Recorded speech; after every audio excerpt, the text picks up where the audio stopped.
Assalomu alaykum kanalimiz kuzatuvchilari. Bugun Spot 2 etaj tarafdamiz. Ham garajini ega, ham pajani xotini ega 400 kvadratli hovli joyimiz sotib chiqdi ekan. Bir etajli plitalar bilan bosilgan, aldilar stechka bo'lingan, burchakkalar atilingan. Xohlasanizlar mashina aldidan qo'yinglar, xolanglar ana garajga kirgizib qo'yinglar.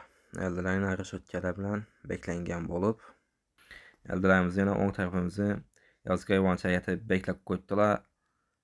Ajratib o'tiramiz oilaviy. Uyimizga kiradigan bo'lsak, dalamiz 4 tomondan keng va yorug' qilib ishlangan. Yana gaz, svet, suvdan umuman muammo yo'q. Dalamizdan o'ng tarafida yana zalimiz joylashgan bo'lib, zalimiz yana 4 tomondan kichkina emas, fonda turibdi. Zalimizni ko'rib oddiy baho berishingizni so'rayman. Uyimizda 3 xona va 2 dona zalimiz bor. Yana bu birinchi zalimizdan chiqdik yana. Bu birinchi xonamiz, kattalar xonasi. Kattalar xonasi go'k fonda turibdi.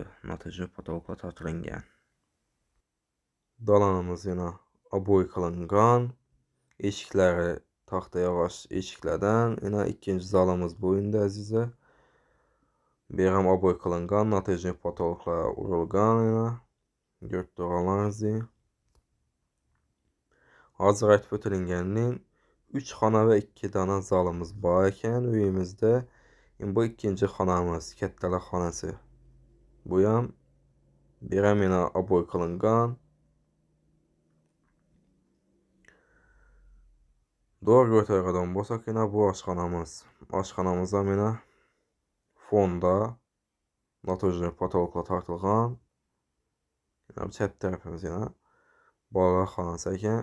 Bolalar xonasi yana fon bergan. Xohlasangiz buyursangiz ham bo'ladi yana olgandan keyin. Doğrumuz bog', chap tarafimiz sonuz yo'l.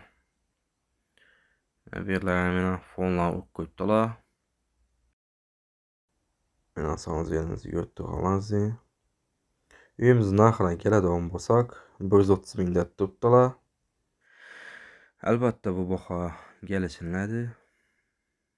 Agar uyimiz yaqin bo'lsa, telefon tayyorlashsa. Yana bu bog' tarafimiz yana. Burchakcha atilingan ham yerina. Ko'rib turganingiz yana bog'imiz ham kichkina emas. Gilos daraxtlar ekilib turibdi, giloslar pishib yetilib turibdi. Yana bu yerina podvalimiz yana ajratib bankani bostirib qo'ysanizlar, qishacha duradi buzilmay. Do'riga o'tadigan bo'lsak, do'rimizni yozgi o'tiradigan yerga etib, tokchalarni qo'yib, o'zoqlarni taxlab bizatib qo'yibdi ekanlar. Bog' tarafda o'tirish uchun ajoyib massa ekan. Bu yonimiz yana garaj.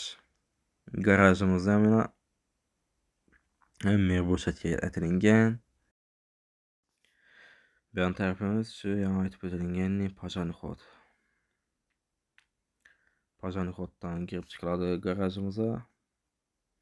Bu yonimizda yana kichkina eshik bo'lgan pajanixot olib chiqadi. Yana bu yana yozgi hojatxona. Uyimizga qiziqqanlar pastdagi aloqa nomerlarini telefon tayyorlaydi. E'tiborlaringiz uchun rahmat.